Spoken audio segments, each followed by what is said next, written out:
नमस्कार। राजकीय स्नातकोत्तर महाविद्यालय 12 के राजनीति विज्ञान विभाग से मैं डॉक्टर राकेश वर्मा आप सभी का इस ऑनलाइन क्लासेस में स्वागत करता हूं। प्यारे बच्चों, बीए प्रथम वर्ष का जो द्वितीय प्रश्न पत्र है उसका हम अध्ययन कर रहे हैं। इस पुस्तक में उन भारतीय राजनीतिक विचारकों की तत्कालीन परिस्थितियों में दिए गए शासन व्यवस्था, सामाजिक व्यवस्था, आर्थिक व्यवस्था और राजनीतिक व्यवस्था के बारे में अपने विचार व्यक्त किए, उनका हम अध्ययन कर रहे हैं। आज हम गोपाल कृष्ण गोखले का अंतिम अध्याय, उनका योगदान के बारे में बात कर रहे हैं। गोपाल कृष्ण गोखले को भारतीय राजनीति की उदारवादी धारा के प्रमुख व्यक्तियों में से गिना जाता है। गोपाल कृष्ण गोखले का यही चिंतन जो है, उनकी उदारता या उनकी उदारता वाली भावना उनकी आलोचना का कारण बना। आज हम उनका मूल्यांकन कर रहे हैं कि भारतीय राजनीति में किस प्रकार उस समय हमारा उन्होंने सहयोग किया। भारत उस समय अंग्रेजी शासनकाल के अधीन था और अधीनता के कारण अंग्रेज जो हैं वो अपनी नीति इस प्रकार चलाते थे कि भारतीय उनका अनुसरण करें और नहीं करने पर दंडात्मक नीति का अनुसरण अंग्रेजों द्वारा किया जाता था। गोपाल कृष्ण गोखले भारतीय चिंतन में उनका महत्वपूर्ण योगदान रहा। गोपाल कृष्ण गोखले की उदारवादी जो नीति है वो उस नीति के कारण ये आलोचना के शिकार हुए, परंतु जहाँ तक है उनका योगदान अविस्मरणीय है। उनके द्वारा जो कार्य किए गए, जो उन्होंने अपने तत्कालीन परिस्थितियों में जो कार्य किया गया वो बहुत ही महत्वपूर्ण है, जिसका हम आज मूल्यांकन करते हैं कि उस समय की जो विचारधारा थी, उस विचारधारा के आधार पर गोपाल कृष्ण गोखले अंग्रेजों के साथ रह करके और भारत की स्वतंत्रता के लिए उन्होंने जो प्रयास किया, उससे उनकी राष्ट्रभक्ति और देशभक्ति झलकती। उनकी सोच ब्रिटिश राज्य के अंदर रहते हुए भारतीयों को स्वतंत्र होने के लिए प्रेरित करना, जो अंग्रेजों की साम्राज्यवादी नीति थी उसका विरोध करना, ये उनके कार्यों में था। गोपाल कृष्ण गोखले में प्रशासनिक दायित्व की भावना थी और प्रत्येक परिस्थिति में शांतिपूर्ण आचरण उनके स्वभाव का एक अनिवार्य अंग था। इस मनोवैज्ञानिक पृष्ठभूमि में उनके द्वारा उदारवादी राष्ट्रवाद का मार्ग ही अपनाया जा सकता था।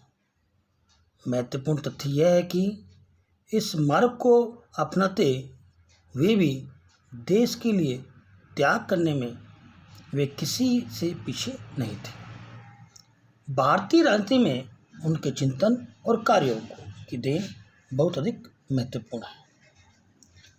अब हम बात करते हैं ब्रिटिश शासन के दोष को प्रकट करना।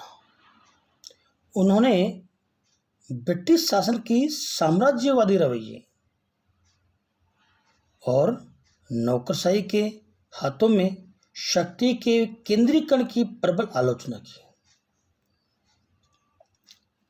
अत्यधिक सैनिक व्यय, भारी कर, उच्च नौकरशाही के अभारतीय स्वरूप और विधानसभाओं के दोषपूर्ण गठन और उनके अपर्याप्त अधिकारों पर उन्होंने सदैव ही भारी विरोध प्रकट किया।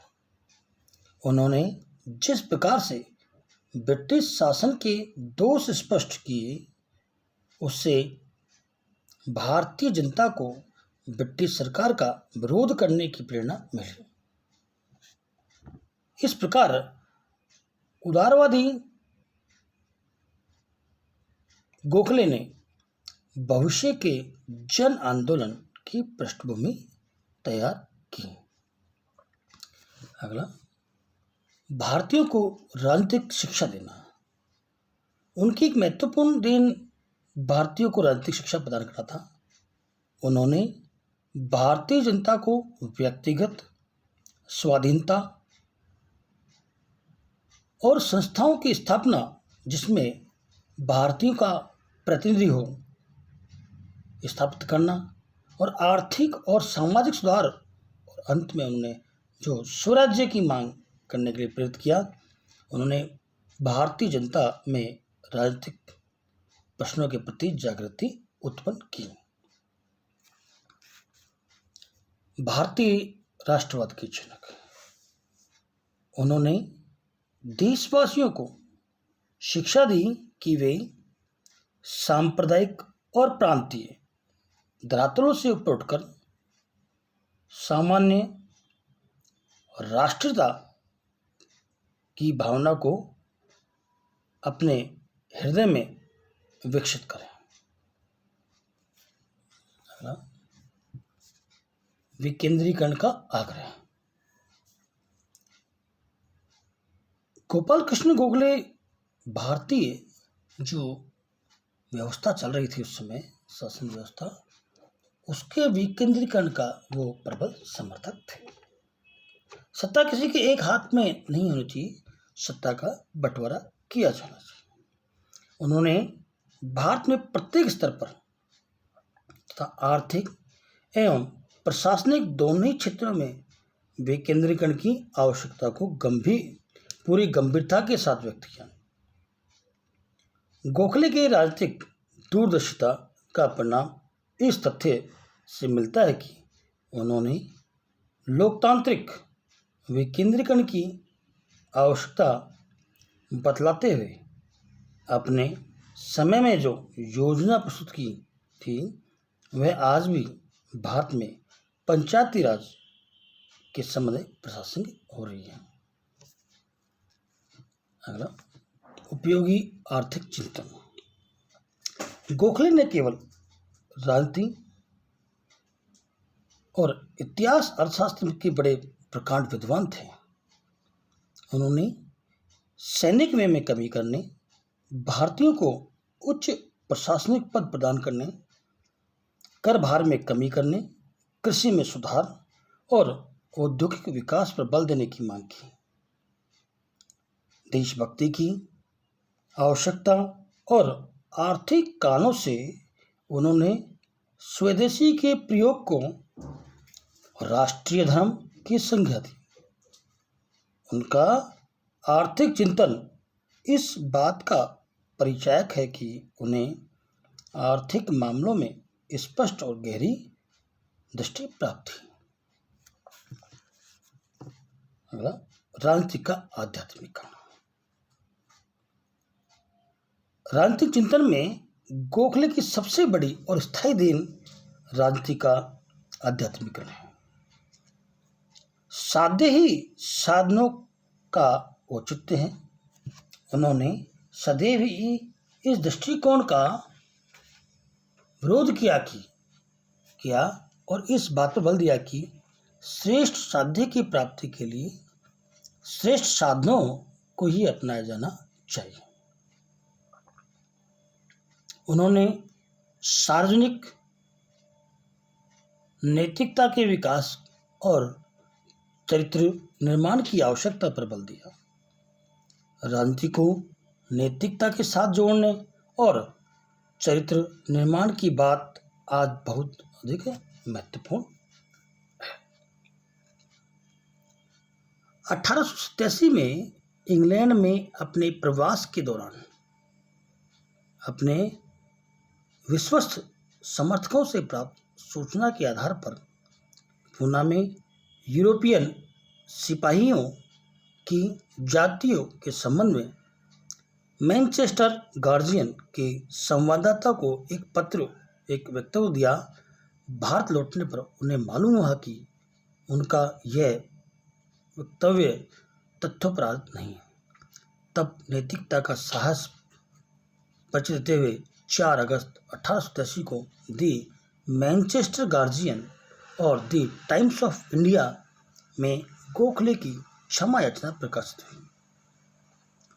निंदा आलोचना की परवाह न करते हुए इस प्रकार के नैतिक साहस का परिचय गोखले ने दिया था। अगला,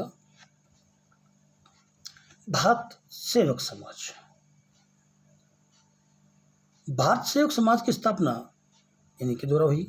भारत के विभिन्न प्रांतों में योग्य तथा शिक्षित व्यक्ति इस संस्था में शामिल किए गए और उन्हें देश के लिए समर्पण भाव को अपनाते हुए प्रेरित किया।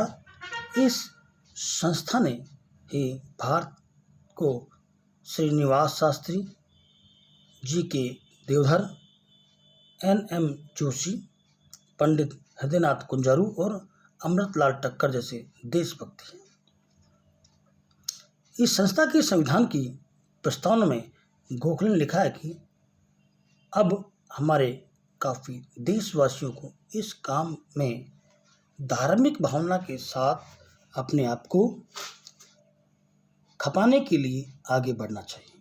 सार्वजनिक जीवन को आध्यात्मिक रूप दिया जाना चाहिए। दिल में देश का प्रेम इस तरह भर जाना चाहिए कि उसके सामने और सब बातें महत्वहीन मालूम हो। गोखले की उदारवादी विचारधारा के कारण ही भारत के कर्म दलीय उन्हें एक दुर्लभ हृदयवादी उदारवादी कहते थे, जो ब्रिटिश सरकार के हाथ में जानबूझकर हथियार बनने के लिए तैयार थे। दूसरी तरफ देशभक्ति के कारण ब्रिटिश सरकार का प्रतिक्रियावादी तत्व ने एक छिपा हुआ और राजद्रोही समझते थे। वास्तव में वे न तो एक छिपे हुए राजद्रोही थे और न ही एक दुर्बल हृदय उदारवादी अर्थात प्रतिक्रियावादी थे।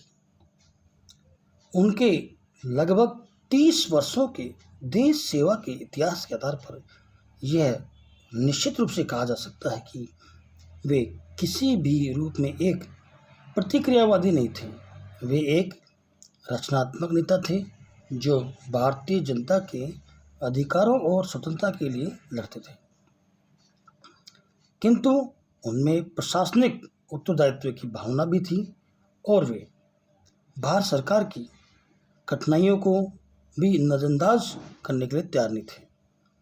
गोखले की उत्कृष्ट देशभक्ति के कारण प्रतिक्रियावादियों ने उन्हें एक छिपे हुए राजद्रोही की संज्ञा दी, परंतु वास्तव में उन पर यह आरोप सही नहीं था, क्योंकि अपनी समस्त देशभक्ति के बावजूद वे वैधानिकता को राजनीतिक आंदोलन की लक्ष्मण रेखा मानते थे और वे इस बात के पक्ष में नहीं थे कि उनके देशवासियों द्वारा शासन का विरोध करने के लिए असंवैधानिक साधनों को अपनाया जाए।